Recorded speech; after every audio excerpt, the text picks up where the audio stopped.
Pascal Afin-Guessant, bonsoir. Vous êtes président de l'une des deux tendances du FPI. Vous êtes l'un des 4 candidats retenus pour la présidentielle de samedi, mais vous avez appelé à la désobéissance civile et au boycott. Dites-nous comment peut-on être candidat tout en appelant au boycott du processus électoral, Pascal Afin-Guessant? Bonsoir. D'abord, rectifier pour dire que je suis le président du Front populaire ivoirien. Il n'y a pas deux tendances reconnues par l'État de Côte d'Ivoire. Il y a un seul parti qui est reconnu par l'État, c'est le Front populaire ivoirien, et j'en suis le président depuis 19 ans. C'est pas ce que dit les pro-Gbagbo, mais oui, très bien. Cela n'engage que vous n'avez pas besoin de reprendre ce que disent les pro-Gbagbo, vous devez rester fidèle à la loi, à la légalité. C'est cela qui est l'état de droit. Mais ceci dit, je voudrais dire que oui, nous sommes candidats parce que nous avons le droit d'être candidats, nous sommes éligibles et le Conseil constitutionnel a retenu notre candidature.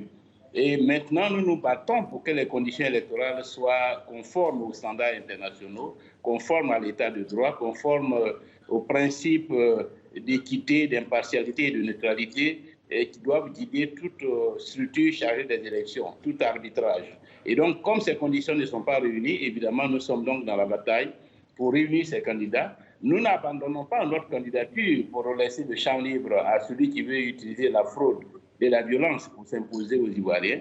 Donc, nous sommes candidats et nous nous battons pour des élections justes et transparentes. Donc, ce qui veut dire que vous boycottez la campagne électorale, mais pas le scrutin du 31 octobre de samedi prochain, donc.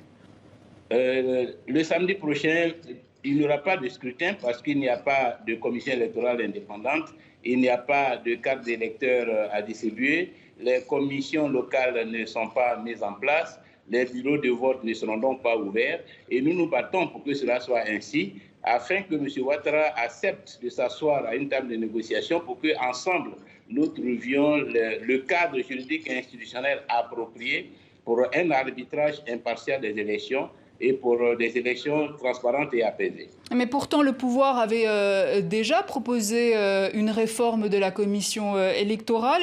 Vous avez refusé cette main tendue, alors que c'est ce que vous voulez, visiblement, au final. Qu'est-ce que vous voulez, finalement, Pascal Afin-Guessant? Non, le pouvoir n'a jamais proposé une réforme. Cela fait plus de 6 ans que nous courons derrière cette réforme. Nous avons été soutenus dans nos revendications par la Cour africaine des droits de l'homme qui, à 2 reprises, a enjoint le gouvernement de procéder à la réforme de la commission électorale.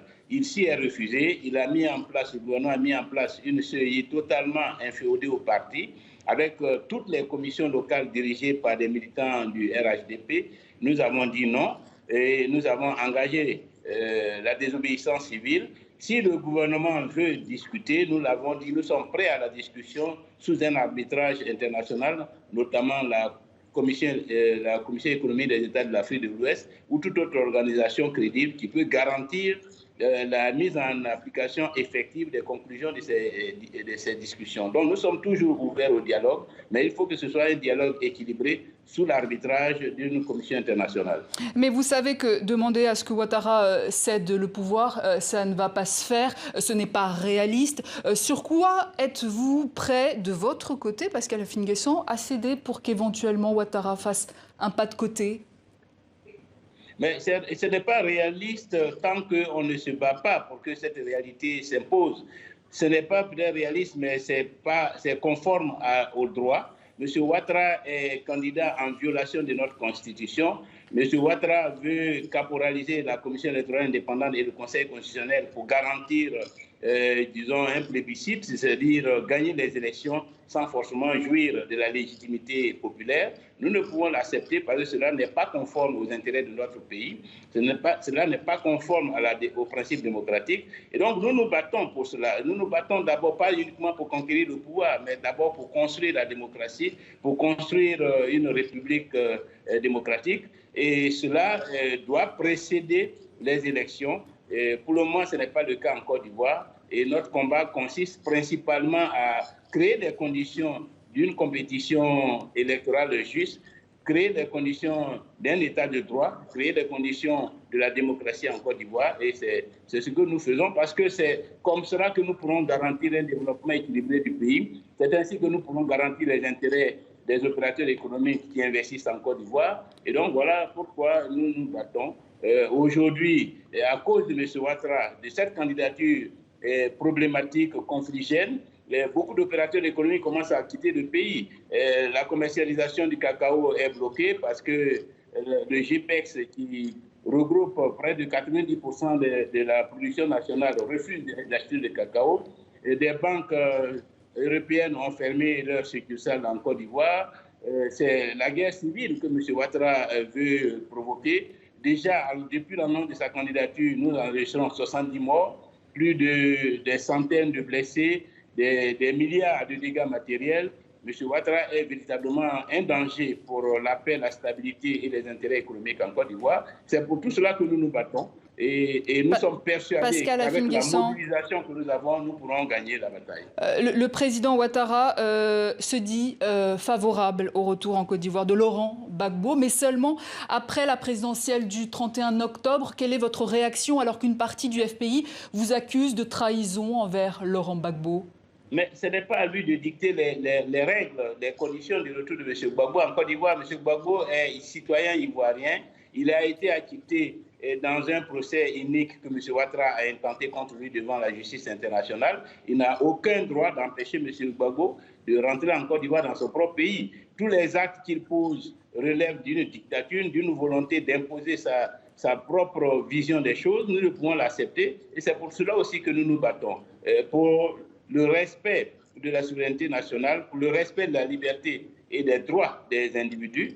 Et donc, c'est ce combat que je mène depuis toujours. Il y a eu un moment d'incompréhension avec certains camarades qui ne comprenaient pas la logique et la stratégie qui m'animaient, mais je crois qu'aujourd'hui, l'unanimité est faite au sein de la famille du Front populaire ivoirien, que nous sommes sur la bonne voie et que nous travaillons ensemble à restaurer la démocratie en Côte d'Ivoire et à favoriser le retour de Laurent Gbagbo en Côte d'Ivoire. Pascal Afine-Guessan, vous parliez tout à l'heure de la répression des morts. Est-ce que dans ce contexte de tension, il ne faudrait pas revoir, en tant que responsable politique, votre stratégie pour éviter un nouveau pic de violence à 5 jours de la présidentielle?